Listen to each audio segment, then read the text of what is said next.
Dear students, ನಿಮ್ಮ mid term exams ಇನ್ನೇನು ಹತ್ರ ಬರ್ತಾ ಇದೆ ಆ್ಯಂಡ್ ನೀವು ಇವಾಗ ಆಲ್ರೆಡಿ ಪ್ರಿಪೇರ್ ಆಗೋಕ್ಕೆ ಸ್ಟಾರ್ಟ್ ಮಾಡಿದ್ದೀರಾ ಅಂತ ಅನ್ಕೊಳ್ತೀನಿ. ನಾನೀಗ ಒಂದು important chapter that is moving charges and magnetism ನಿಮ್ಮ ಮಿಡ್ ಟರ್ಮ್ ಎಕ್ಸಾಮ್ಸ್ಗೆ ಆಗಿರ್ಬೋದು ಆ್ಯಂಡ್ ನಿಮ್ಮ ಬೋರ್ಡ್ ಎಕ್ಸಾಮ್ಸ್ಗೆ ಆಗಿರ್ಬೋದು ಅ ವೆರಿ ಇಂಪಾರ್ಟೆಂಟ್ ಚಾಪ್ಟರ್. ಆ ಚಾಪ್ಟರ್ ಜೊತೆ ಬಂದಿದ್ದೀನಿ ಆ್ಯಂಡ್ ಇವಾಗ ಈ ಚಾಪ್ಟರಲ್ಲಿ ಏನೆಲ್ಲ ಇಂಪಾರ್ಟೆಂಟ್ ಕ್ವೆಶನ್ಸ್ ಇದೆ ಮತ್ತು ಈ ಚಾಪ್ಟರ್ದು ವೆಯ್ಟೇಜ್ ಏನಿದೆ ಆ್ಯಂಡ್ ಆ ಇಂಪಾರ್ಟೆಂಟ್ ಕ್ವೆಶನ್ಸ್ನ ಕೊಟ್ಟಾಗ ನೀವು ಹೇಗೆ ಆನ್ಸರ್ ಮಾಡಬೇಕು ಆ ಚಾಪ್ಟರ್ಸ್ಗೆ ಎಲ್ಲ ನೋಡ್ತಾ ಹೋಗೋಣ.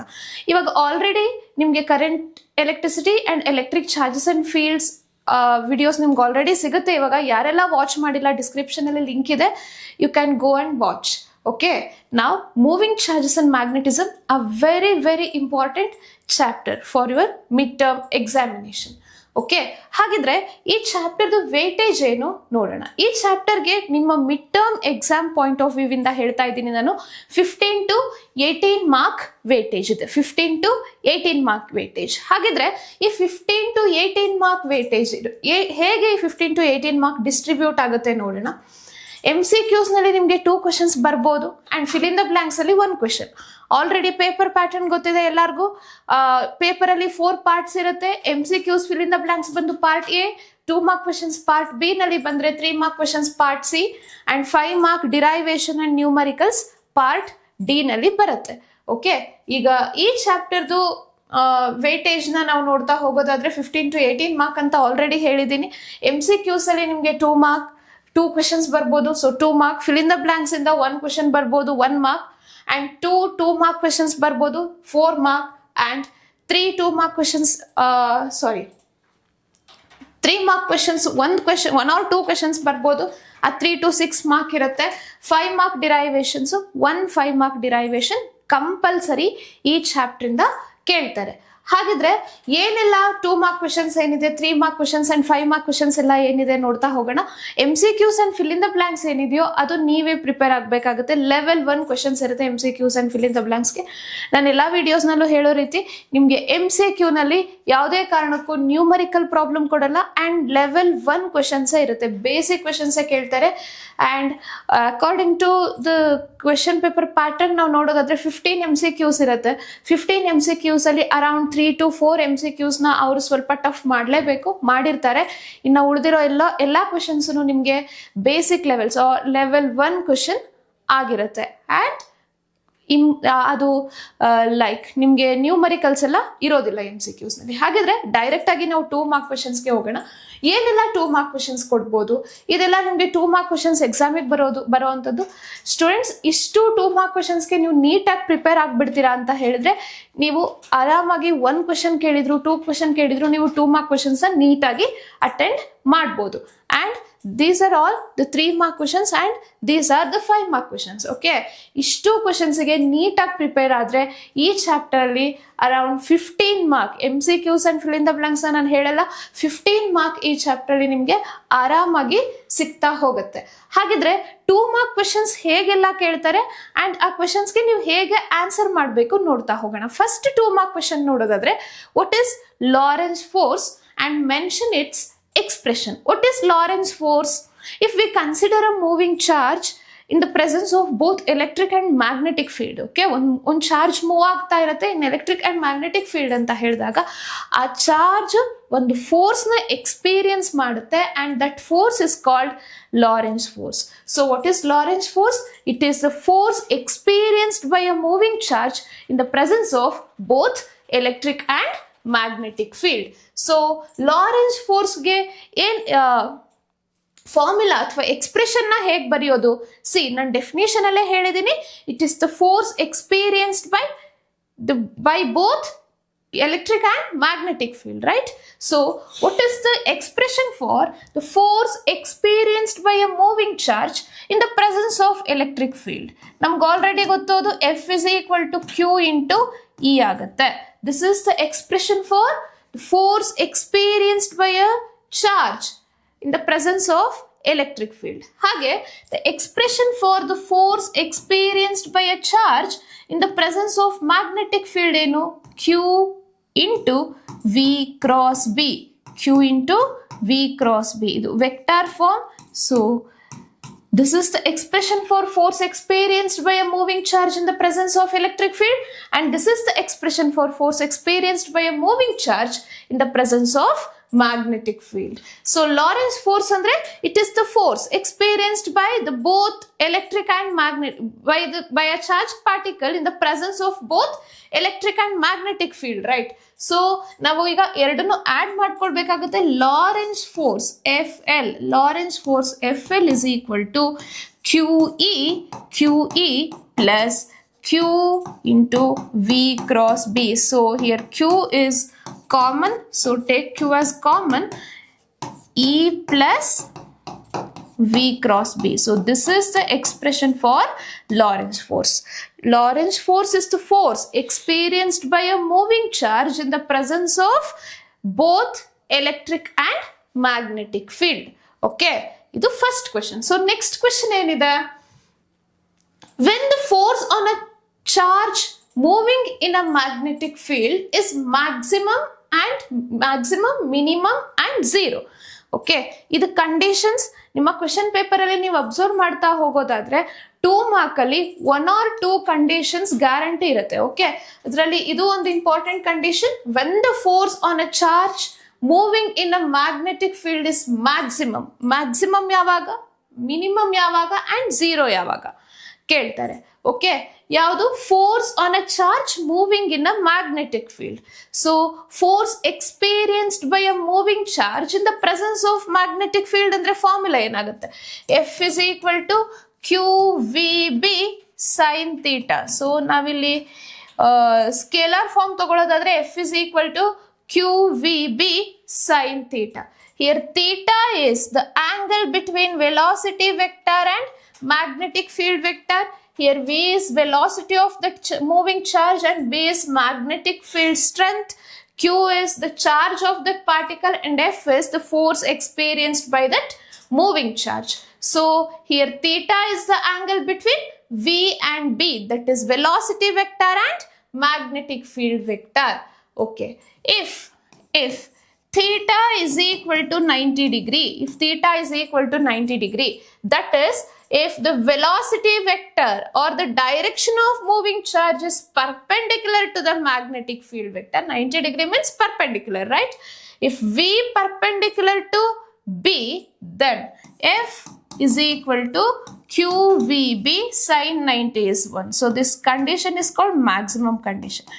When the force experienced by a moving charge in the presence of magnetic field is maximum when theta equal to 90 degree, that is when the velocity vector is perpendicular to the magnetic field vector.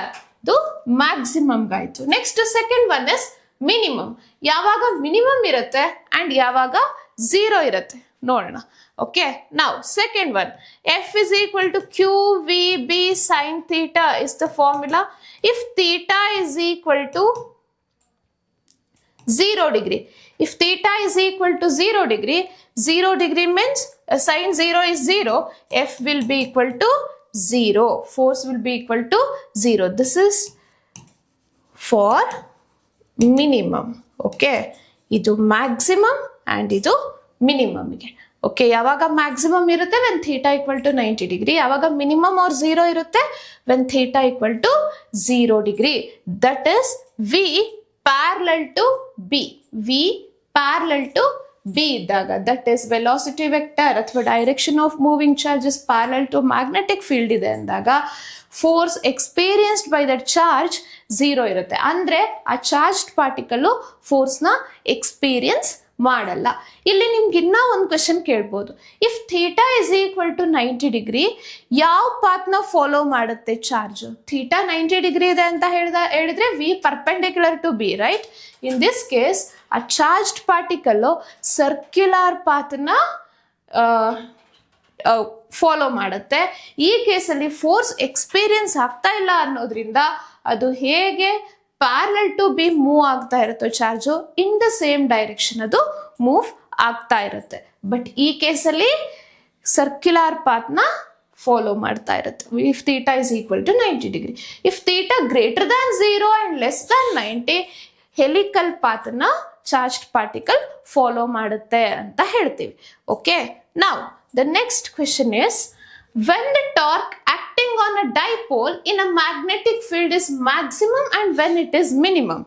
See, torque acting on a dipole in the presence of magnetic field, in the presence of electric field ಹೇಳ್ತೀವಿ and magnetic field ಹೇಳ್ತೀವಿ. ಇಲ್ಲಿ ನೀವು question ಏನ್ ಕೊಟ್ಟಿದ್ದಾರೆ correct ಆಗಿ ನೋಡಿ answer ಮಾಡಬೇಕಾಗುತ್ತೆ.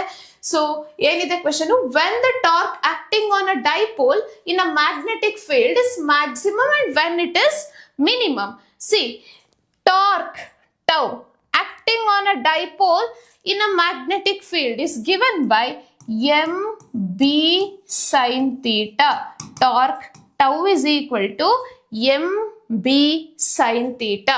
Here theta is the angle between m and b. Here b is magnetic field strength and m is magnetic dipole moment. Here theta is the angle between the magnetic dipole moment and the magnetic field strength. So if theta is equal to 90 degree, theta equal to 90 degree ಅಂದ್ರೆ ನೀವು ಬರಿಬೇಕಾಗುತ್ತೆ, ಅದನ್ನು explain ಮಾಡಬೇಕಾಗುತ್ತೆ. theta equal to 90 degree means if the magnetic dipole moment is perpendicular to the magnetic field, ಏನಾಗಿರುತ್ತೆ, sin 90 is 1, right? Sin 90 is equal to 1, so tau will be equal to mb. This condition is called maximum, right? Maximum. Minimum ಯಾವಾಗ, when theta is equal to 0 degree, ಅಂದ್ರೆ magnetic dipole moment and magnetic field strength ಎರಡು parallel ಇದ್ದಾಗ, if theta equal to 0 degree, sin 0 is equal to 0, so tau will be 0. This is called minimum condition, right?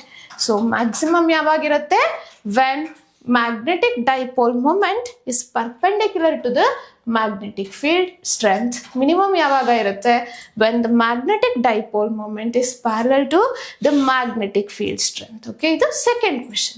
Next time question ಕೇಳ್ಬೋದು, third one. Some definitions ನ ಕೇಳ್ತಾರೆ. Define current sensitivity, voltage sensitivity and mention its formula and SI unit. See, current sensitivity, voltage sensitivity, ಈ ತರ definitions ಕೇಳ್ಬೋದು. ಆ definitions ನ ಕೇಳಿ definition ಜೊತೆಗೆ ಐದರ್ ಫಾರ್ಮುಲಾ ಆರ್ SI ಯೂನಿಟ್ ನ ಕೇಳೋ ಚಾನ್ಸಸ್ ಇರುತ್ತೆ. ಸೊ ಈಗ define current sensitivity. Current sensitivity ಅಂದ್ರೆ ಏನು? ಕರೆಂಟ್ ಸೆನ್ಸಿಟಿವಿಟಿ ಅಂದ್ರೆ current sensitivity andre it is the ratio of or the deflection in a galvanometer per unit current. Deflection shown by a galvanometer per unit current flowing through the coil. ಅಂದ್ರೆ coil ಅಲ್ಲಿ current pass ಆಗ್ತಾ ಇರ್ಬೇಕಾದ್ರೆ galvanometer deflection ತೋರಿಸುತ್ತಲ್ವಾ. So deflection by a galvanometer per unit current is called current sensitivity. So what is current sensitivity? It is the deflection per unit current flowing through a coil. Deflection can be represented by phi divided by I. Idu current sensitivity. So what is current sensitivity? It is the deflection by a galvanometer per unit current is called current sensitivity. So what is the SI unit of current sensitivity? Here deflection means division divided by current. Current means ampere. So division per ampere is the SI unit of current sensitivity. Okay, next voltage sensitivity ಇದೆ. So voltage sensitivity ಏನು, ಇವಾಗ already ನಿಮಗೆ ಗೊತ್ತಾಗಿರುತ್ತೆ. Voltage sensitivity ಅಂತ ಹೇಳಿದ್ರೆ deflection per unit voltage. Deflection by a galvanometer per unit voltage is called voltage sensitivity, and the SI unit is division per volt. Division per volt is the SI unit of voltage sensitivity. So current sensitivity andre galvanometer deflection per unit current. Voltage sensitivity andre galvanometer deflection per unit voltage. Okay, next question eno, next 3 mark ಕ್ವೆಶನ್ಸ್ಗೆ ಹೋಗೋದಾದ್ರೆ students, ನಾನು ಏನು 2 mark ಕ್ವೆಶನ್ಸ್ನ ಈಗ discuss ಮಾಡಿದ್ದೀನಿ ಅಷ್ಟು ಕ್ವೆಶನ್ಸ್ನ practice ಮಾಡಿದ್ರೆ ಸಾಕು, guarantee ಆ ಕ್ವೆಶನ್ಸ್ ಅಲ್ಲೇ ನಿಮಗೆ 1 or 2 ಕ್ವೆಶನ್ಸ್ ಮಿಡ್ ಟರ್ಮ್ ಅಲ್ಲಿ ಬಂದಿರುತ್ತೆ. ನೆಕ್ಸ್ಟ್ 3 ಮಾರ್ಕ್ ಕ್ವೆಶನ್ಸ್ಗೆ ಹೋಗೋಣ. First question is mention the properties of magnetic field lines. A very very very important question for 3 mark. ಇಲ್ಲಿ ಪ್ರಾಪರ್ಟೀಸ್ ಅಂತ ಬಂದಾಗ ನಿಮಗೆ ತುಂಬಾ ಚಾಪ್ಟರ್ಸ್ ಅಲ್ಲಿ ತುಂಬಾ ಕಾನ್ಸೆಪ್ಟ್ಸ್ ಬರ್ತಾ ಇರುತ್ತೆ. ಪ್ರಾಪರ್ಟೀಸ್ ನೀವು ಕರೆಕ್ಟ್ ಆಗಿ ಕ್ವೆಶನ್ ನೋಡಿ ಆನ್ಸರ್ ಮಾಡಬೇಕಾಗುತ್ತೆ. Properties of electric field lines, properties of an electric charge ಇವಾಗ ಆಲ್ರೆಡಿ ಆಗಿದೆ, ಅದರದೆಲ್ಲ ನಿಮಗೆ ಆನ್ಸರ್ಸ್ ಬೇಕಂದ್ರೆ ಡಿಸ್ಕ್ರಿಪ್ಷನ್ ಅಲ್ಲಿ ಲಿಂಕ್ ಇದೆ, ನೋಡ್ಬೋದು. Electric charges and fields. Okay, ಇಲ್ಲಿ mention the properties of magnetic field lines. So question ಏನಿದೆ ಕರೆಕ್ಟ್ ಆಗಿ ನೋಡಿ ಆನ್ಸರ್ ಮಾಡಬೇಕಾಗುತ್ತೆ. ಹಾಗಿದ್ರೆ ಮ್ಯಾಗ್ನೆಟಿಕ್ ಫೀಲ್ಡ್ ಲೈನ್ಸ್ ಪ್ರಾಪರ್ಟೀಸ್ ಏನು? What are the properties of magnetic field lines? ನಿಮಗೆ ಈ ಕ್ವೆಶನ್ನ 3 ಮಾರ್ಕಲ್ಲಿ ಕೇಳ್ತಾ ಇದ್ದಾರೆ ಅಂದರೆ you should write at least 3 points. 3 ಮಾರ್ಕಿಗೆ 3 ಪಾಯಿಂಟ್ಸ್ನ ಬರೀಬೇಕಾಗುತ್ತೆ. 1 ಪಾಯಿಂಟಿಗೆ ನಿಮಗೆ 1 ಮಾರ್ಕ್ ಇರುತ್ತೆ. ಸೊ ಫಸ್ಟ್ ಪಾಯಿಂಟ್ ಏನು? No two field lines are intersect each other. 2 magnetic field lines ಯಾವಾಗಲೂ intersect ಆಗಲ್ಲ. ಯಾಕೆ intersect ಆಗಲ್ಲ 2 magnetic field lines? Because magnetic field is a vector quantity. 2 or more magnetic field lines intersect ಆಯಿತು ಅಂತ ಹೇಳಿದ್ರೆ ಅಲ್ಲಿ 2 or more different directions ಆಗ್ತಾ ಇರುತ್ತೆ. ಸೊ ವೆಕ್ಟರ್ ಕ್ವಾಂಟಿಟಿ ಅಂದ್ರೆ ಏನು? ಅದಕ್ಕೆ ಯುನಿಕ್ ಡೈರೆಕ್ಷನ್ ಇರಬೇಕು, ಒಂದೇ ಡೈರೆಕ್ಷನ್ ಇರಬೇಕು. So no 2 field lines are intersect each other. First one, no intersection. Okay, now second point is, second point ಏನು ಹೇಳ್ಬೋದು? Magnetic field lines can form closed loops. Right, electric field lines close ಲೂಪ್ನ form ಮಾಡಲ್ಲ, but magnetic field lines can form closed loops. So closed loops form ಮಾಡುತ್ತೆ magnetic field lines. So third property ಏನು ಹೇಳ್ಬೋದು?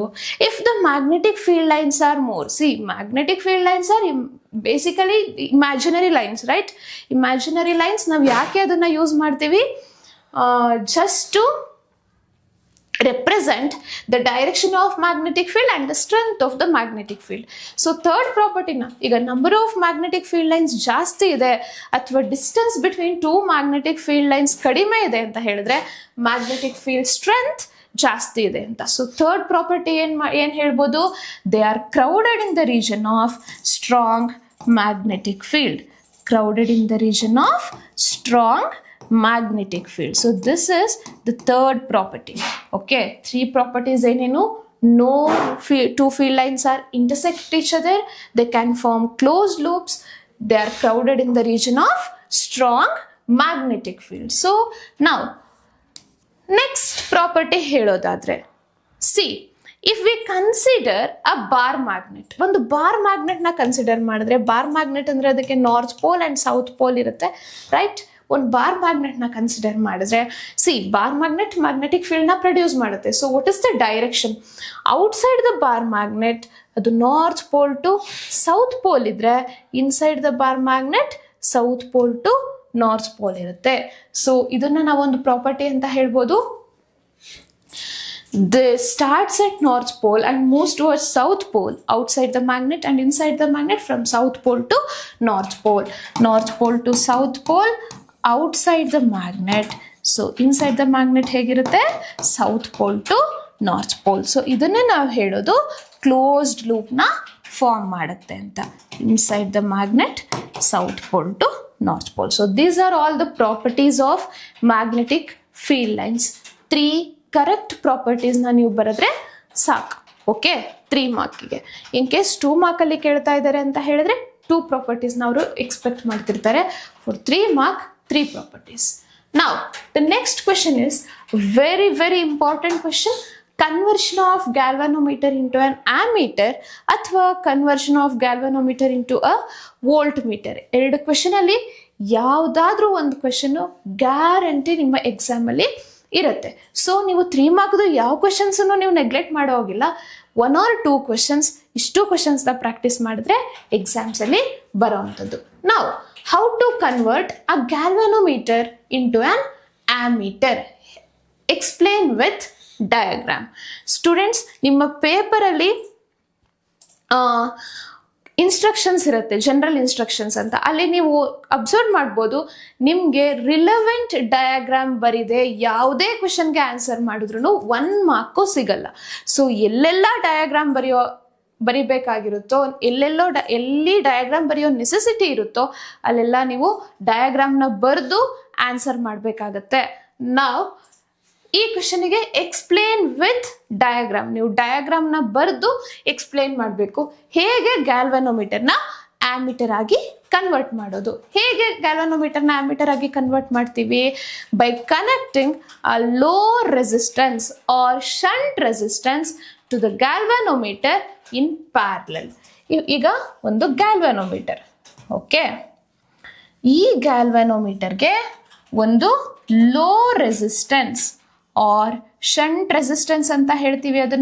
ಅದನ್ನ parallel ಆಗಿ connect ಮಾಡಿದ್ರೆ, ಇದನ್ನ calibrate ಮಾಡಿದ್ರೆ ಈ ಗ್ಯಾಲ್ವನೋಮೀಟರ್ ಆಮೀಟರ್ ಆಗಿ ಕನ್ವರ್ಟ್ ಆಗಿದೆ ಅಂತ. ಸೊ ಹಾಗಿದ್ರೆ ಇಲ್ಲಿ ಲೋ ರೆಸಿಸ್ಟೆನ್ಸ್ ಅಂತ ಹೇಳಿದೆ, ಆರ್ ಶಂಟ್ ರೆಸಿಸ್ಟೆನ್ಸ್ ಎಸ್ ಅಂತ ಹೇಳಿದೀವಿ. ಎಷ್ಟು ಲೋ ರೆಸಿಸ್ಟೆನ್ಸ್ ನಾವು ಕನೆಕ್ಟ್ ಮಾಡಬೇಕು? ಸಿ, ಈಗ ಈ ಸರ್ಕ್ಯೂಟ್ ಅಲ್ಲಿ ಕರೆಂಟ್ ಪಾಸ್ ಆಗ್ತಾ ಇದೆ, ಅದನ್ನ ಐ ಅನ್ಕೊಳ್ಳೋಣ, ಓಕೆ. ಅಂಡ್ ಈಗ ಐ ಕರೆಂಟ್ ಪಾಸ್ ಆಗ್ತಾ ಇದೆ, ಇಲ್ಲೊಂದು ನೋಡ್ ಇದೆ, ರೈಟ್? ಸೊ ಇಲ್ಲಿ ನಾವು KCL ನ ಅಪ್ಲೈ ಮಾಡಬೇಕಾಗುತ್ತೆ. Kirchhoff's current law, current electricity chapter ನಿಮಗೆ ಬರುವಂಥದ್ದು ಕಿರ್ಚಾಫ್ಸ್ ಕರೆಂಟ್ ಲಾ. KCL ನ ಅಪ್ಲೈ ಮಾಡಿದ್ರೆ ಏನಾಗುತ್ತೆ? ಕರೆಂಟ್ ಇಲ್ಲಿ ಹೀಗೆ ಸ್ಪ್ಲಿಟ್ ಆಗುತ್ತೆ. ಸೊ ಇಲ್ಲಿ ಪಾಸ್ ಆಗ್ತಾ ಇರೋ ಕರೆಂಟ್ನ ನಾನು IG ಅನ್ಕೊಂತೀನಿ, that is current through the galvanometer, okay.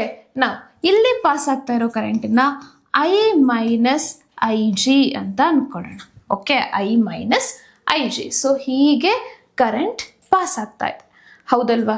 Here I ಅಂದ್ರೆ maximum current to be measured, okay, maximum current to be measured. Ij is the current passing through the galvanometer and capital J is the galvanometer resistance and small s is shunt resistance.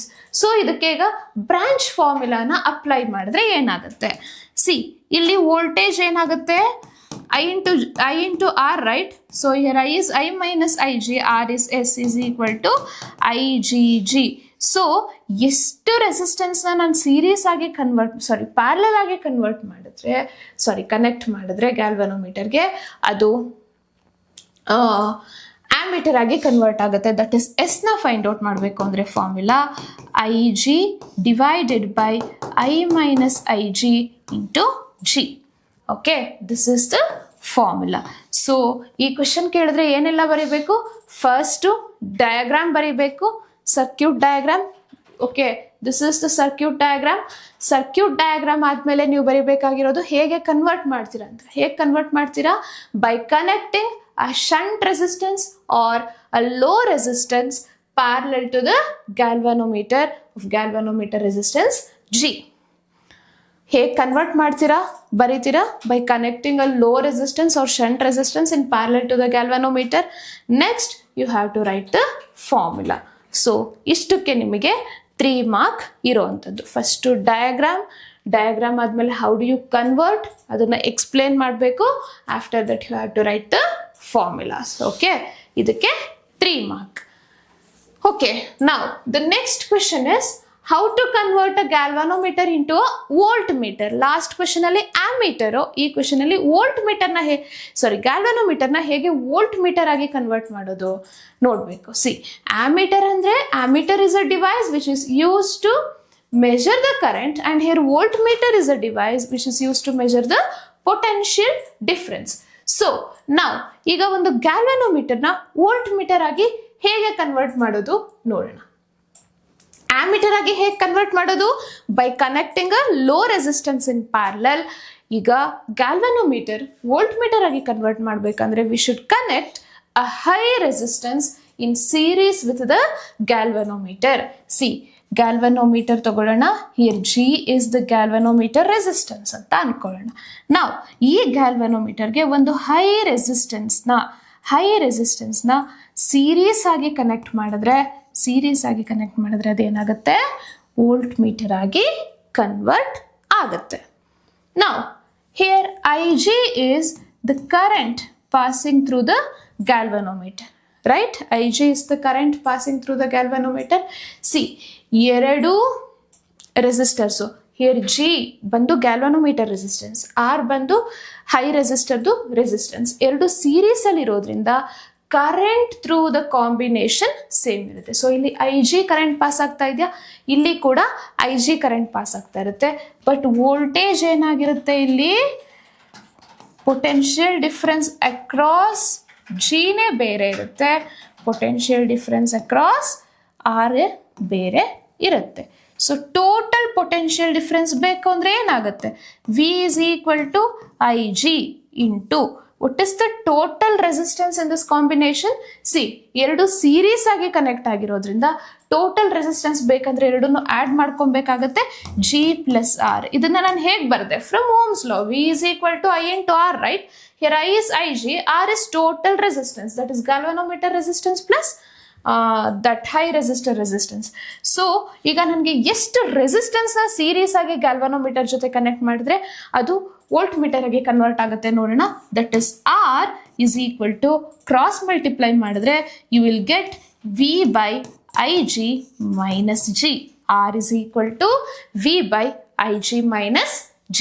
This is the formula. Okay. ಇದು ಅಷ್ಟೇ ತುಂಬಾನೇ important question students. So ಈ ಕ್ವೆಶನ್ನ ಕೇಳಿದ್ರೆ ಏನು ಬರೀತೀರಾ, first diagram ಬರೀಬೇಕು, after that explain ಮಾಡಬೇಕು. ಹೇಗೆ ಕನ್ವರ್ಟ್ ಮಾಡ್ತೀರಾ, by connecting a high resistance in series with the galvanometer. After that have to write the formula. So ಇಷ್ಟಕ್ಕೆ ನಿಮಗೆ 3 marks. Okay, now the next question is state and explain Biot-Savart's law. See, state and explain Biot-Savart's law. Again, a very important question for 3 marks. ಈ chapter ಅಲ್ಲಿ ನಿಮಗೆ 2 laws ಬರುವಂಥದ್ದು, ಒಂದು Biot-Savart's law, ಇನ್ನೊಂದು Ampere circuital ಲಾ. ನಾವು Biot-Savart's lawಗೆ ಬರೋಣ. C, Biot-Savart's law ಏನು ಹೇಳುತ್ತೆ, ಫಸ್ಟ್ ಇಲ್ಲಿ ನೋಡಿ, ಸ್ಟೇಟ್ ಆ್ಯಂಡ್ ಎಕ್ಸ್ಪ್ಲೇನ್ ಅಂತ ಕೇಳಿರೋದ್ರಿಂದ ಸ್ಟೇಟ್ಮೆಂಟ್ ಜೊತೆಗೆ ಎಕ್ಸ್ಪ್ಲನೇಷನ್ ಅನ್ನು ಬರೀತಾ ಹೋಗ್ಬೇಕಾಗತ್ತೆ. ಓಕೆ, ಈಗ if we consider a current carrying loop or a current carrying conductor carrying current I. Okay, ಇಲ್ಲಿ ಒಂದು ಕರೆಂಟ್ ಎಲಿಮೆಂಟ್ನ ತಗೊಳ್ಳೋಣ, AB ಅಂತ ಒಂದು small element. Let L be the length of this conductor. ಇಲ್ಲಿ ಸ್ಮಾಲ್ ಲೆಂತ್ ನ ತಗೊಂಡಿರೋದ್ರಿಂದ DL ಅಂತ ತಗೋಬೋದಾ, ಇದನ್ನ DL. Okay, here AB is the current element of length DL. Okay, ಈಗ ನಮ್ಗೆ ಆಲ್ರೆಡಿ ಗೊತ್ತಿದೆ ಮ್ಯಾಗ್ನೆಟಿಕ್ ಫೀಲ್ಡ್ನ ಯಾವ್ದು ಪ್ರೊಡ್ಯೂಸ್ ಮಾಡುತ್ತೆ. A moving charge or a current carrying coil can produce magnetic field and a magnet can also produce magnetic field. So ಇಲ್ಲಿ current pass ಆಗ್ತಾ ಇದೆ, ಇದೊಂದು ಕರೆಂಟ್ ಕ್ಯಾರಿಂಗ್ ಕಾಯಿಲ್ ಆಗಿರೋದ್ರಿಂದ ಇದು ಏನ್ ಮಾಡ್ತಾ ಇದೆ, ಮ್ಯಾಗ್ನೆಟಿಕ್ ಫೀಲ್ಡ್ ನ ಪ್ರೊಡ್ಯೂಸ್ ಮಾಡ್ತಾ ಇದೆ. ಸೊ ಇದು ಮ್ಯಾಗ್ನೆಟಿಕ್ ಫೀಲ್ಡ್ ನ ಪ್ರೊಡ್ಯೂಸ್ ಮಾಡಿದೆ. ಓಕೆ, ನಾವು ಒಂದು ಪಾಯಿಂಟ್ P ಅಂತ ಕನ್ಸಿಡರ್ ಮಾಡ್ಕೊಳ್ತೀನಿ. ಯಾಕೆ ಪಾಯಿಂಟ್ P ನ ಕನ್ಸಿಡರ್ ಮಾಡಿದ್ದೀನಿ ನಾನಲ್ಲಿ, at that particular point magnetic field strength ಏನಿದೆ ಫೈಂಡ್ ಔಟ್ ಮಾಡೋಕ್ಕೆ. So here P is the point at which magnetic field can be calculated. At which magnetic field can be calculated. Let R be the distance between the current element and point P. Here R is the distance between the current element and point P. So now what is the direction of magnetic field at this point? Tangent to this point. So tangent to this point gives the direction of magnetic field. Okay, dB. ಇಲ್ಲಿ dB ಯಾಕೆ ಬರ್ಕೊಂಡೆ, B represents the magnetic field strength, right? B represents the magnetic field strength. dB is the magnetic field produced by the small current element DL. Okay, here dB is the magnetic field produced by the small current element.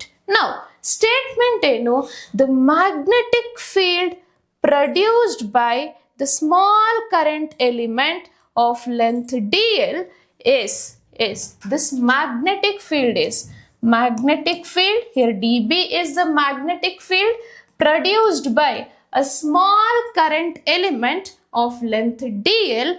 Yes, this dB is first point directly proportional to, this dB is directly proportional to the current passing through the coil or the current passing through the element, current element. So ಈಗ current increase ಆದ್ರೆ magnetic field increase ಆಗುತ್ತೆ ಅಂತ ಹೇಳ್ಬೋದಾ? ಹೇಗ್ ಬರೀತೀರಾ? First diagram, after that consideration ಬರೀಬೇಕು. ಹೇಗ್ consider ಮಾಡ್ಕೊಂತೀರಾ? Consider a coil current carrying conductor of length L. Let I be the current passing through the conductor. Consider a small current element AB of length dl. Let P be a point at which magnetic field can be calculated, and dB is the magnetic field produced by the current element AB. Okay, now ashtu consideration. After that, here the magnetic field produced by the current element AB of length dl is directly proportional to the current passing through the current element. dB directly proportional to the current passing through the current element. Next point ಏನು? here ಒಂದು angle form ಆಗಿದೆ, ಹೌದಲ್ವಾ? ಈ angle ನ theta ಅಂತ ತಗೋಬೋದಾ? ಇಲ್ಲೊಂದು angle form ಆಗಿದೆ, ಈ ಆಂಗಲ್ ನ ಥೀಟಾ ಅಂತ ತಗೊಳ್ಳೋಣ. ಹಾಗಿದ್ರೆ ಥೀಟಾ ಏನಿಲ್ಲಿ? Theta is the angle between the current element and the line joining the current element from point P, right? So next one is this dB is directly proportional to, this dB is directly proportional to the sine of trigonometric function sine. First ನೀವು statement ಬರಿಬೇಕು.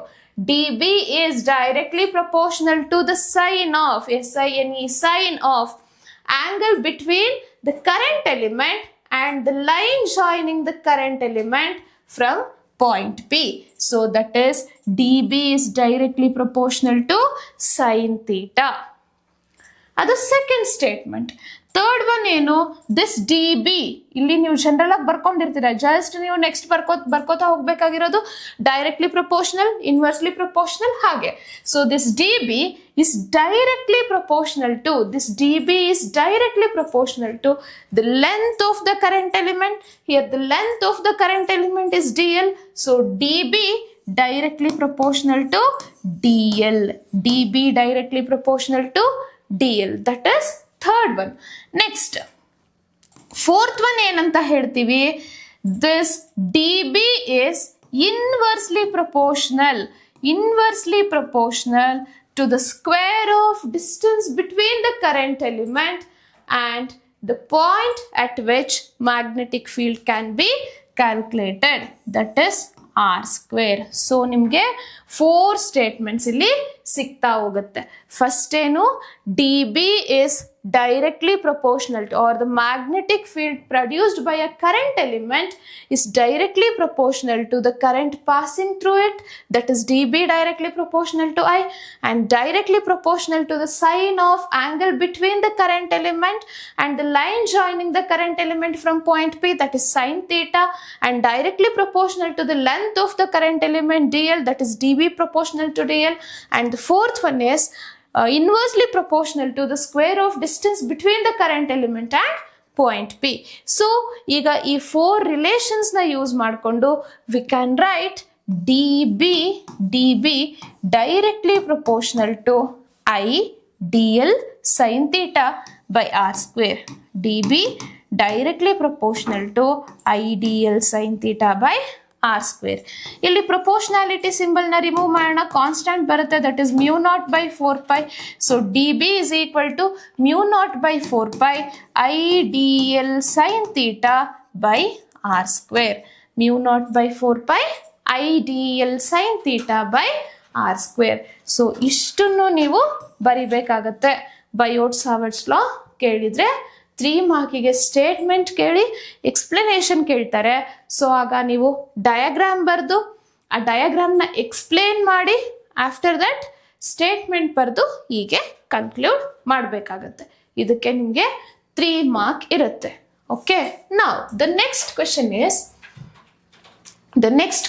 Is state and explain Ampere circuital ಲಾ.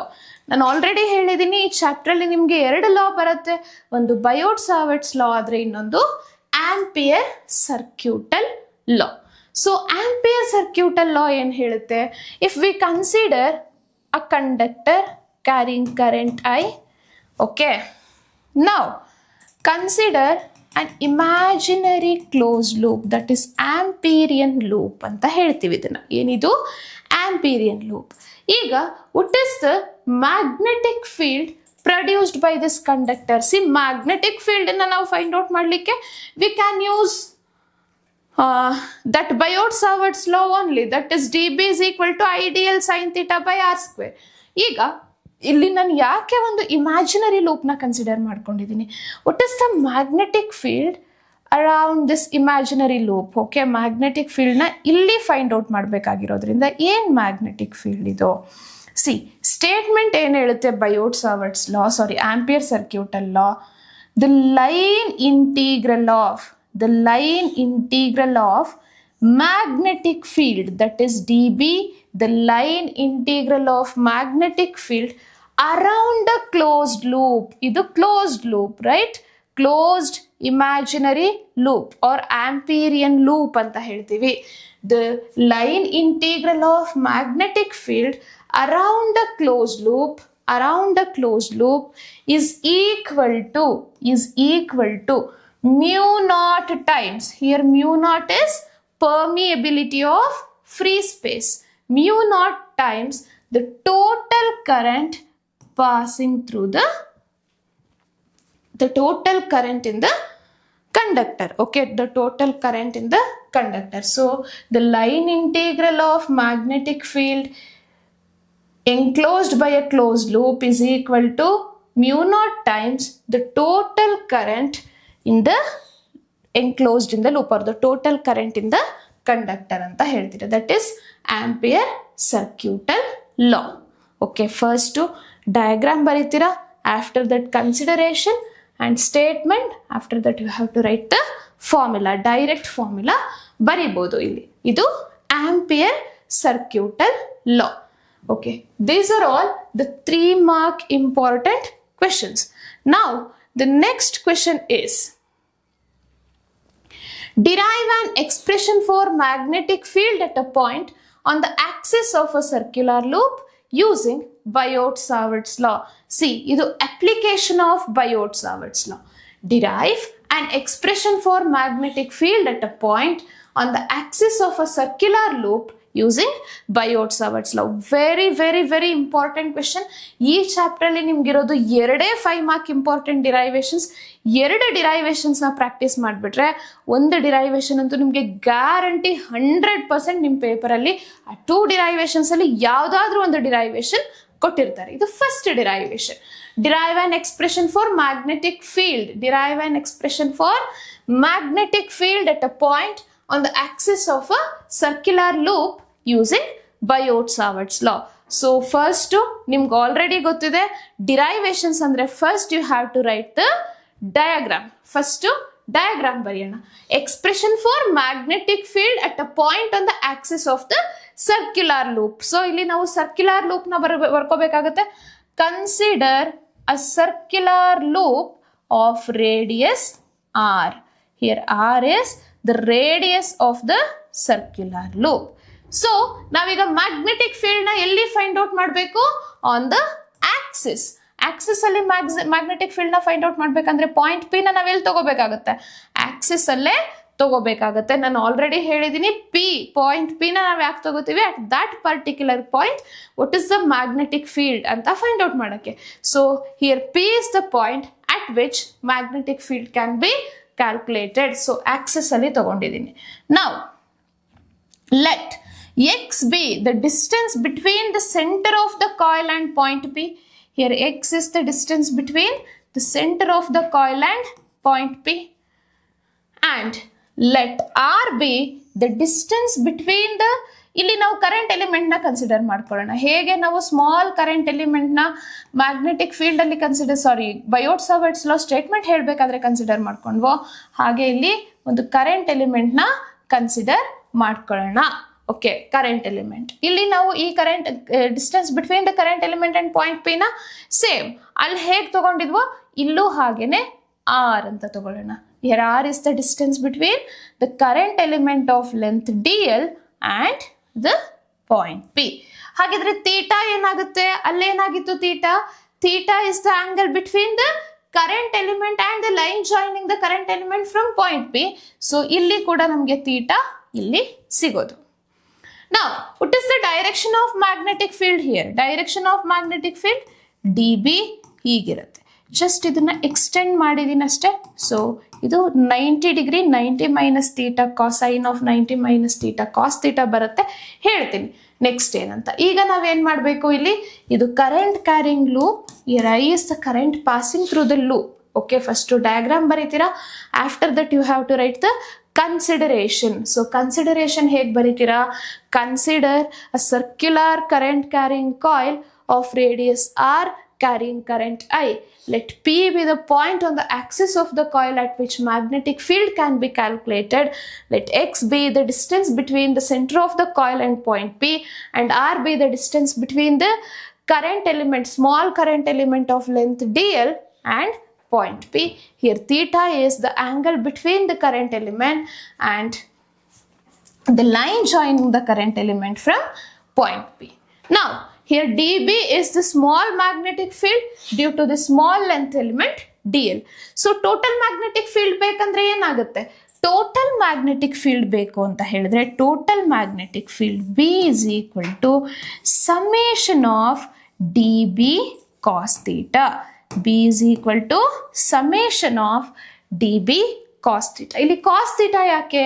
ಇಲ್ಲಿ sin ಬರುತ್ತೆ. sin of 90 minus theta is cos theta. So dB cos theta. This is the expression for total magnetic field. Now, derivation ಗೆ ಹೋಗೋಣ. From Biot-Savart's law, we have dB is equal to mu naught by 4 pi I dl sin theta divided by r square, right? I dl sin theta divided by r square. Here theta is the angle between this current element and this line, right? So iduna tangent anta barkondre tangent to the circle andre 90 degree. So here theta is equal to 90 degree agutte. Sin 90 is equal to 1. Sin 90 is equal to 1. So equation enagutte idu? dB is equal to mu naught by 4 pi I dl divided by r square. dB is equal to mu naught by 4 pi I dl by r square. Call it as equation number 1. Call it as equation number 1. Idu magnetic field produced by the small length element dl. So total magnetic field andre magnetic field produced by this circular coil. Total magnetic field bekandre enagutte? Total magnetic field B is equal to summation of dB cos theta, right? Call it as equation number 2. ನಮ್ಗೆ ಇವಾಗ already dB ಗೊತ್ತಾಗಿದೆ. So cos theta find out ಮಾಡೋಣ. cos theta ಏನಾಗುತ್ತೆ? cos theta ಅಂದ್ರೆ ಏನು? adjacent by hypotenuse. So ಇದು theta, cos theta ಅಂದ್ರೆ ಏನಾಗುತ್ತೆ? adjacent angle, that is capital R, and hypotenuse small r. So theta is equal to capital R by small r. Theta is equal to capital R by small r ಆಗುತ್ತೆ. So call it as equation number 3. Equation number 3 ಅನ್ಕೊಳ್ಳೋಣ ಇದು. Now dB ಗೊತ್ತಾಗಿದೆ total magnetic field find out ಮಾಡಕ್ಕೆ. Theta cos theta ಕೂಡ ಗೊತ್ತಾಗಿದೆ. Just substitute equation 1 and 3 in equation 2. equation 1 and 3 ನ equation 2 ಗೆ substitute ಮಾಡ್ಕೊಂಡ್ರೆ ಏನಾಗುತ್ತೆ? ಸಿ ಇದು equation 2 B is equal to summation dB cos theta. Here B is equal to summation d B ಅಂದ್ರೆ ನಾವು equation 1 ನ ಸಬ್ಸ್ಟಿಟ್ಯೂಟ್ ಮಾಡಬೇಕಾಗುತ್ತೆ. That is mu naught by 4 pi I dl by r square and cos theta ಅಂದ್ರೆ capital R by small r. Already cos ಥೀಟಾನ find out ಮಾಡ್ಕೊಂಡಿದ್ದೀವಿ. ಈಗ just ಇದನ್ನ simplify ಮಾಡ್ತಾ ಹೋಗೋಣ. b is equal to see here mu naught by 4 pi is a constant. So ಇದನ್ನ ನಾನು summation ಇಂದ ಆಚೆ ಬರ್ದೆ. Current passing through the coil is also a constant. So ಇಲ್ಲಿ I ಕೂಡ constant and distance between the coil and that point P is also constant. So here R is also a constant. Adannu ಆಚೆ ಬರ್ದೆ. Radius of the circular coil is also a constant. Again R is a constant. So ಇಲ್ಲಿ variable ಬಂದು length. See ನಾವಿಲ್ಲಿ small length ತಗೊಂಡಿದ್ವಿ. Total length find out ಮಾಡ್ಕೊಬೇಕಾಗಿರೋದ್ರಿಂದ summation of DL ನ ತಗೋಬೇಕಾಗತ್ತೆ. So summation of D L ಅಷ್ಟೇ. So summation of D L ಅಂದ್ರೆ circumference of the circle ಅಂತ ತಗೋಬೋದಾ? Circumference of the circle ಇದು ಸರ್ಕ್ಯುಲರ್ ಲೂಪ್ ಆಗಿರೋದ್ರಿಂದ circumference of the circle ಏನಾಗುತ್ತೆ 2 pi into radius 2 pi r. So summation of D L ಏನು 2 pi r. Just substitute ಮಾಡ್ತಾ ಹೋಗಿ. B is equal to mu naught by 4 pi IR divided by r square into r is r cube into 2 pi r. So next step ali b is equal to mu naught by 4 pi 2 pi IR square divided by r cube ಆಯ್ತು. ನಾವು ಈ diagram ಅಲ್ಲಿ observe ಮಾಡೋದಾದ್ರೆ ಇಲ್ಲೊಂದು right angle triangle ಸಿಕ್ಕಿದೆ ನಮ್ಗೆ, ಹೌದಲ್ವಾ? Right angle triangle. Just ಆ ಟ್ರಯಾಂಗಲ್ ನ ಕಾಪಿ ಮಾಡ್ತಾ ಇದ್ದೀನಿ. ರೈಟ್ ಆಂಗಲ್ ಟ್ರಯಾಂಗಲ್ ಸಿಕ್ಕಿರೋದು ನಮಗೆ ಇಲ್ಲಿ ಒನ್ ಸೈಡ್ ಬಂದು ಕ್ಯಾಪಿಟಲ್ ಆರ್ ಇದೆ, ಇನ್ನೊಂದು ಎಕ್ಸ್ ಅಂಡ್ ಹೈಪೋಟನಸ್ ಬಂದು small R. From Pythagoras theorem ನಾವಿದನ್ನ R square is equal to R square plus X square ಅಂತ ಬರ್ಕೋಬೋದಾ? Hypotenuse square is equal to sum of squares of other two sides. So R is equal to square root of R square plus X square ಆಗುತ್ತೆ. Just ಈ R place ಅಲ್ಲಿ substitute ಮಾಡಿ square root of R square plus X square. So ಏನಾಗುತ್ತೆ next? B is equal to mu naught by 4 pi 2 pi IR square divided by R square plus X square square root of R square plus X square whole cube. So square root ನ ನಾವು power 1/2 ಅಂತ ಬರಿಬಹುದು. This equation can be written as mu naught by 4 pi 2 pi IR square divided by R square plus X square whole power 3/2. R square plus X square whole power 3/2. Very, very important derivation, and this is the final equation. See, ಏನಿಲ್ಲ derivation ಅಲ್ಲಿ first you have to take the Biot Savart's law equation and theta is equal to 90 ಆಗುತ್ತೆ, sin 91. Next sign ಬರಲ್ಲ ಅಷ್ಟೇ, d B ಸಿಗುತ್ತೆ. Total magnetic field is d B cos theta ಆಗಿರೋದ್ರಿಂದ d B ನಿಮ್ಗೆ already equation 1 ಅಲ್ಲಿ ಸಿಗುತ್ತೆ. Cos ಥೀಟಾನ find out ಮಾಡ್ಕೊಳ್ತೀರಾ ಫಾರ್ಮುಲಾ ಯೂಸ್ ಮಾಡಿ. So cos theta find out ಮಾಡಿ, just d B and cos ಥೀಟಾನ ಇಲ್ಲಿ ಸಬ್ಸ್ಟಿಟ್ಯೂಟ್ ಮಾಡಿ. ಇನ್ನು ಮ್ಯಾಥಮೆಟಿಕ್ಸ್ ಅಷ್ಟೇ, ಸಿಂಪಲ್ ಮ್ಯಾಥಮೆಟಿಕ್ಸ್. ಲಾಸ್ಟ್ ಅಲ್ಲಿ ಪೈಥಾಗರಸ್ ಥಿಯರಮ್ ನ ಯೂಸ್ ಮಾಡಿ ಆರ್ ನ square root of R square plus X square ಅಂತ ರೀಪ್ಲೇಸ್ ಮಾಡೋದು ಅಷ್ಟೇ derivation. Very very important derivation for 5 mark. ನಾನು ಆಲ್ರೆಡಿ ಹೇಳಿರೋ ಹಾಗೆ ಈ ಚಾಪ್ಟರ್ ಇರೋದೇ 2 ಡಿರೈವೇಶನ್, ಒಂದು ಡಿರೈವೇಶನ್ ಅಂತೂ ಗ್ಯಾರಂಟಿ ಇರುತ್ತೆ 5 ಮಾರ್ಕಿಗೆ. ಇಲ್ಲಿ ಇಷ್ಟ ಆಯ್ತು. ಈಗ ನಮ್ಗೆ ಮ್ಯಾಗ್ನೆಟಿಕ್ ಫೀಲ್ಡ್ ಆಕ್ಸಿಸ್ ಅಲ್ಲಿ ಬೇಕಾಗಿರೋದ್ರಿಂದ ಪಾಯಿಂಟ್ ಪಿ ನ ಇಲ್ಲಿ ತಗೊಂಡ್ವಿ. What is the magnetic field at the centre of the coil? ಈಗ ಮ್ಯಾಗ್ನೆಟಿಕ್ ಫೀಲ್ಡ್ ನನ್ಗೆ ಇಲ್ಲಿ ಬೇಕಾಗಿತ್ತು, ಸೊ ಇಲ್ಲಿ ತಗೊಂಡೆ. ನನ್ಗೆ ಇಲ್ಲೆಲ್ಲೋ ಮ್ಯಾಗ್ನೆಟಿಕ್ ಫೀಲ್ಡ್ ಬೇಕು ಅಂದ್ರೆ ನಾನು ಅಲ್ಲಿ ತಗೊಳ್ತೀನಿ. ಈಗ ನನಗೆ centre of the coil magnetic field ಬೇಕು ಅಂದ್ರೆ ಪಾಯಿಂಟ್ ಪಿ ನ ನಾನು ಇಲ್ಲೇ ತಗೋಬೇಕಾ? ಹಾಗಿದ್ರೆ ಡಿಸ್ಟೆನ್ಸ್ ಏನಾಗುತ್ತೆ? ಎಕ್ಸ್ 0 ಆಗುತ್ತೆ. So what is the expression for magnetic field at the center of the coil, center of the current carrying coil ಅಲ್ಲಿ ಏನಾಗುತ್ತೆ ಎಕ್ಸ್ಪ್ರೆಷನ್ ಮ್ಯಾಗ್ನೆಟಿಕ್ ಫೀಲ್ಡ್? ಎಕ್ಸ್ 0 ಆಗುತ್ತೆ ಅಷ್ಟೇ. B is equal to mu naught by 4 pi 2 pi IR square divided by r square whole power 3/2 because here x is 0, 0 square 0, r square plus 0 is r square. ಇಲ್ಲಿ square cancel ಆಗುತ್ತೆ, r square and 1 r ಉಳ್ಕೊಂಡಿದೆ ಅಷ್ಟೇ. b is equal to mu naught by 4 pi 2 pi I divided by r. This is the expression for magnetic field. This is the expression for magnetic field at the center of the coil. Now the next derivation is, see, ಇದು ಕೂಡ ತುಂಬಾ important. ನಿಮಗೆ ಇದ್ರ ಮೇಲೆ application based questions MCQ ನಲ್ಲಿ ಕೇಳ್ಬೋದು. Okay, C ನಿಮಗೆ magnetic field derivation ಏನಿದೆ ಅದನ್ನ ಕೇಳಿದ್ರೆ on the axis of the circular coil ಅಂತ ಕೇಳಿದ್ರೆ ಇಷ್ಟಕ್ಕೆ ಸ್ಟಾಪ್ ಮಾಡಿ ಸೆಂಟರ್ ಆಫ್ ದ ಕಾಯಿಲ್ ಅಂತ ಕೇಳಿದಾಗ you have to write these 3 steps. Okay, important derivation. Now the next derivation is last question. ಈ ಚಾಪ್ಟರ್ದು 5 ಮಾರ್ಕ್ ಇನ್ನ ಒಂದು ಡಿರೈವೇಶನ್ ಇದೆ. ಸೊ ಈ ಡಿರೈವೇಶನ್ ನೀವು ಪ್ರಾಕ್ಟೀಸ್ ಮಾಡಿದ್ರೆ 2 ಡಿರೈವೇಶನ್ಸ್ ಅಲ್ಲಿ ನಾನು ಮತ್ತೆ ಹೇಳ್ತಾ ಇದ್ದೀನಿ, ಒಂದು ಡಿರೈವೇಶನ್ ಗ್ಯಾರಂಟಿ ಇರುತ್ತೆ. ಓಕೆ, 5 ಮಾರ್ಕ್ ಗ್ಯಾರಂಟಿ ಬರುತ್ತೆ. Derive the expression for force between 2 straight parallel current carrying conductor and hence define 1 ampere. ಇಲ್ಲಿ 1 ampere ನ ಡಿಫೈನ್ ಮಾಡೋಕ್ಕೆ ನಿಮಗೆ 1 ಮಾರ್ಕ್ ಇರುತ್ತೆ and ಈ ಡಿರೈವೇಶನ್ ನ ಮಾಡಲಿಕ್ಕೆ 4 ಮಾರ್ಕ್ ಇರುತ್ತೆ. ಈಗ ಫಸ್ಟ್ ಡಯಾಗ್ರಾಮ್ ಬರ್ಕೊಳ್ಳೋಣ. Expression for force between 2 straight parallel current carrying conductors. Consider 2 straight parallel current carrying conductors P and Q. Okay, let I1 be the current passing through the conductor 1 and I2 be the current passing through the conductor 2.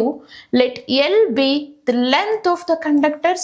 ಎರಡರದು length same L ಅಂತ ತಗೊಳ್ಳೋಣ. Let L be the length of the conductor and here F force experience ಮಾಡಬೇಕಲ್ವ. ಎರಡು current carrying conductors ಅಂದ್ರೆ both the conductors ಏನ್ ಮಾಡಿರುತ್ತೆ, magnetic field ನ produce ಮಾಡಿರುತ್ತೆ.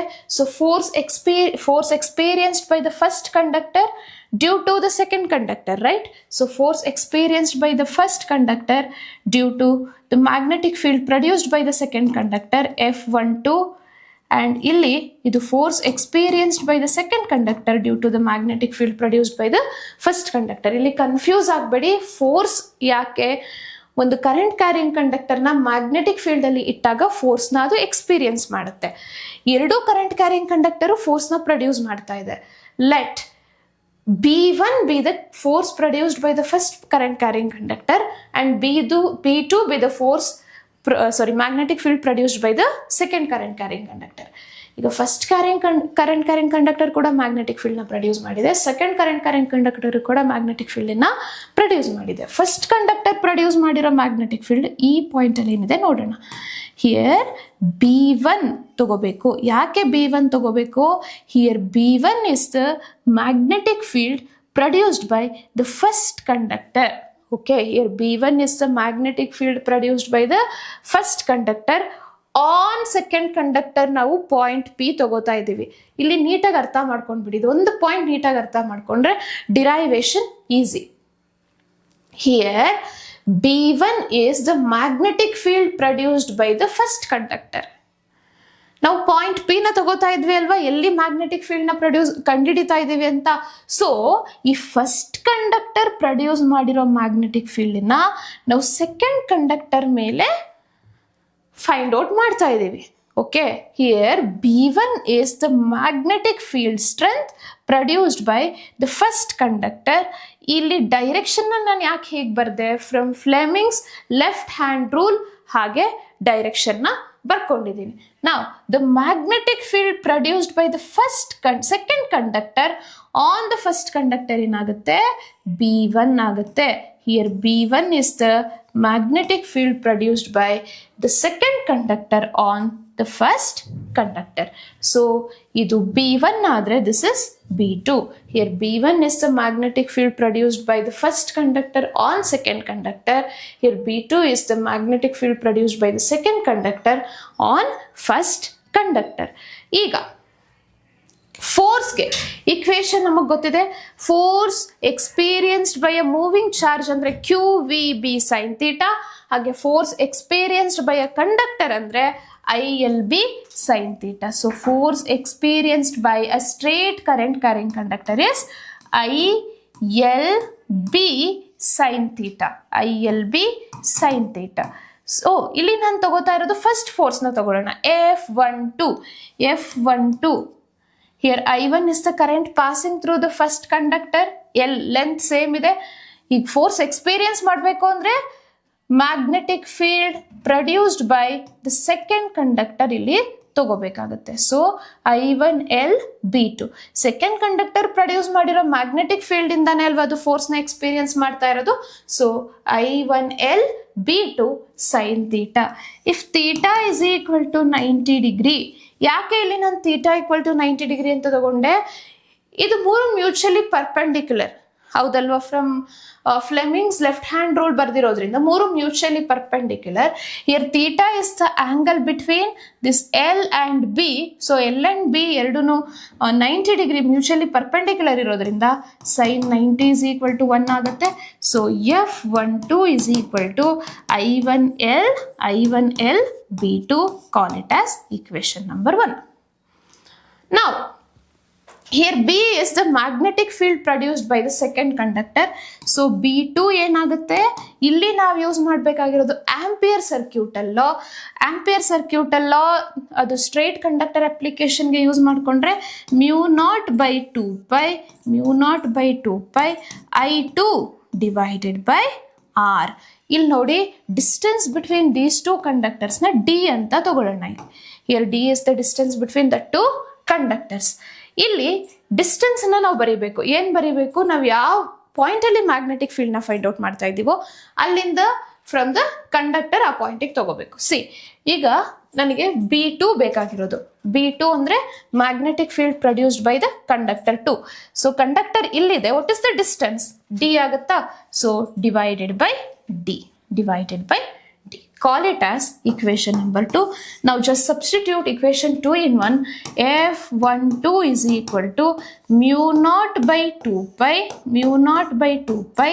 I1 I2 divided by D into L. I1 I2 divided by D into L ಆಗುತ್ತೆ. ಇದು force experienced by the first conductor due to second conductor. Similarly force experienced by the second conductor due to the first conductor ಏನಾಗುತ್ತೆ, μ0/2π I1 I2 divided by D into L. Same equation ಆಗುತ್ತೆ.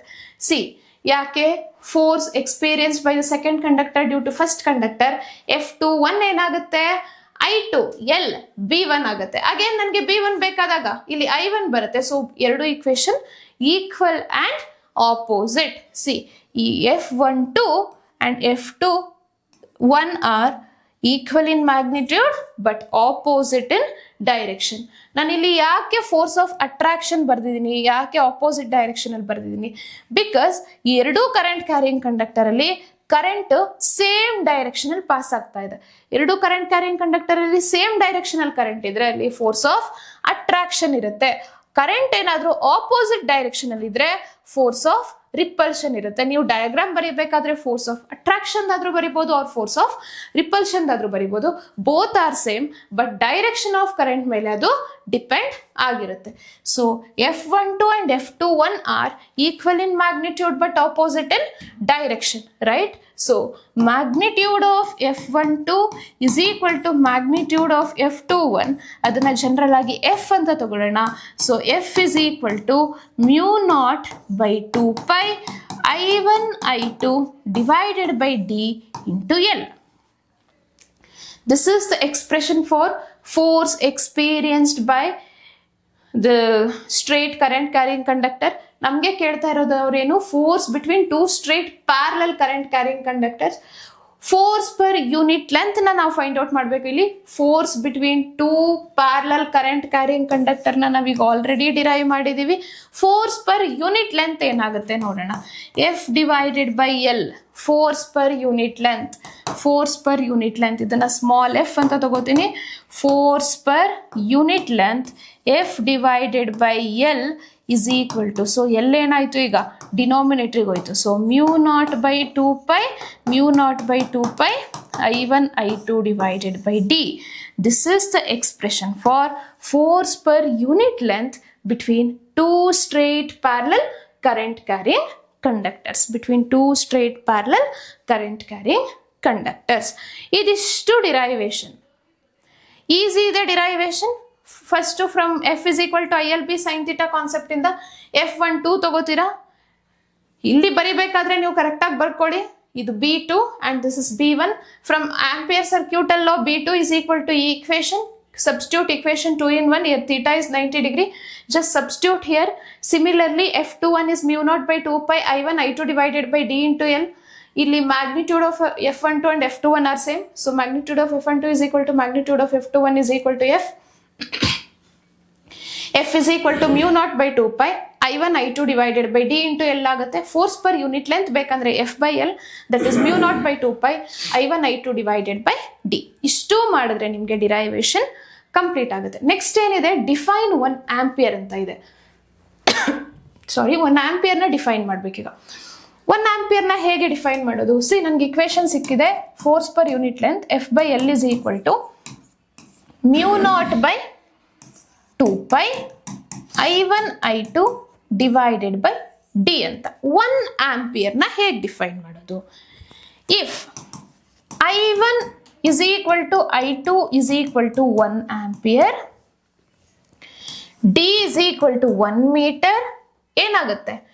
F by L will be equal to mu naught by 2 pi, right? Mu naught by 2 pi. ಇಲ್ಲಿ mu naught ಅಂದ್ರೆ ಏನು? mu naught ಅಂದ್ರೆ ನನಗೆ already mu naught value ಗೊತ್ತಿದೆ.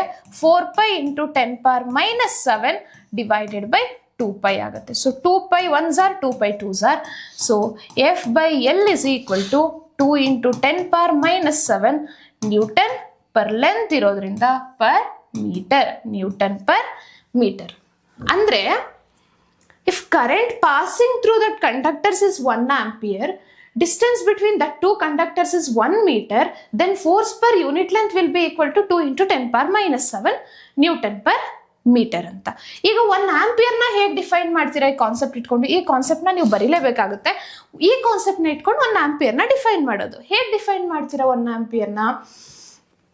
The steady current passing, so 1 ampere is the steady current. 1 ampere is the steady current passing through or flowing through the two straight parallel current carrying conductors separated by a small distance or separated by a distance D in air medium experiences a force of 2 into 10 power minus 7 Newton per meter.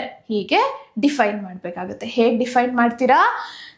The steady current, see, 1 ampere is the steady current passing through two straight parallel current carrying conductors separated by the distance of 1 meter in air medium experiences a force of 2 into 10 power minus 7 Newton per meter. Newton per meter. ಇದು 1 ಆಂಪಿಯರ್ನ define ಮಾಡೋದು. So ಈ ಕಂಡೀಷನ್ನ ಬರೆದು 1 ಆಂಪಿಯರ್ನ define ಮಾಡಿದ್ರೆ you will get 1 mark. And ಈ ಡಿರೈವೇಶನ್ಗೆ ನಿಮಗೆ 5 ಮಾರ್ಕ್ ಸಿಗೋದು. ಸೊ ಇಷ್ಟನ್ನು ಮೂವಿಂಗ್ ಚಾರ್ಜಸ್ ಅಂಡ್ ಮ್ಯಾಗ್ನೆಟಿಸಮ್ ಚಾಪ್ಟರ್ದು ಇಂಪಾರ್ಟೆಂಟ್ ಕ್ವೆಶನ್ಸ್ ಆಗಿತ್ತು students. 2 mark, 3 mark and 5 mark important questions ಎಲ್ಲದೂ ಕವರ್ ಆಗಿದೆ. ನೀಟಾಗಿ ಇಷ್ಟು ಕ್ವೆಶನ್ಸನ್ನು ನೀವು ಪ್ರಾಕ್ಟೀಸ್ ಮಾಡಿದ್ರೆ ಅರೌಂಡ್ 15 to 18 ಮಾರ್ಕ್ ಗ್ಯಾರಂಟಿ ನೀವು ನಿಮ್ಮ ಮಿಡ್ ಟರ್ಮ್ ಎಕ್ಸಾಮಲ್ಲಿ ಸ್ಕೋರ್ ಮಾಡ್ಬೋದು. ಇವಾಗ ಆಲ್ರೆಡಿ ನಾನು ಹೇಳಿರೋ ಹಾಗೆ electric charges and fields and current electricity ನಿಮಗೆ ವಿಡಿಯೋಸ್ ಬೇಕು ಅಂದರೆ ಡಿಸ್ಕ್ರಿಪ್ಷನಲ್ಲಿ ಲಿಂಕ್ ಇದೆ. You can go and watch. And next ಚಾಪ್ಟರ್ದು ವಿಡಿಯೋಸ್ಗೆ ಈ ಚಾನಲ್ನ ಸಬ್ಸ್ಕ್ರೈಬ್ ಮಾಡ್ಕೊಳ್ಳಿ. Thank you.